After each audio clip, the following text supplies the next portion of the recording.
নমস্কার বন্ধুরা, আমি গৃহিণী শম্পার মেয়ে। আর কাল মানে 3rd অগস্ট ছিল আমার মা বাবার অ্যানিভার্সারি। সকালেই খেয়ে নিলাম আমরা দুধ, কফি আর বিস্কিটস। তারপরে আমরা চলে গেলাম ফিমার স্মরণ সভায়, যেটা হয়েছিল নন্দনের কাছে অবনী সভাগৃহতে। ওখানে গিয়ে আমরা খেলাম টিফিনে প্যাটিস, ভেজিটেবিল চপ আর লাড্ডু। মা আর বাবা খুব সুন্দর এনজয় করছে। তারপরে আমরা বাড়ি ফিরে এলাম। আমি বানিয়ে ফেললাম একটা চকলেট কেক, যেটা সত্যি খুব সুন্দর হয়েছিল এবারটা। আর ওরা কেটে নিয়ে খেয়ে ওরা বেরিয়ে পড়লো রামতলার উদ্দেশ্যে। রামতলায় গিয়ে একটু শপিং করলো। আর ওখানে এইচএসসি থেকে মারা খেলো ফ্রাইড চিকেন উইংস, আর আমার জন্য নিয়ে এলো একটা খুব টেস্টি বার্গার।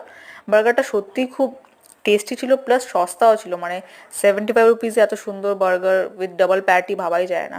ওটা খেয়ে নিয়ে রাত্রিবেলা আমরা খেলাম মাটন বিরিয়ানি, ডিম কষা, রায়তা, কোল্ড ড্রিঙ্কস, যেটা বানিয়েছিল আমার কাকিমা। দারুণ হয়েছিল। থ্যাংক ইউ বন্ধুরা, like share and subscribe. Bye bye. See you in the next video.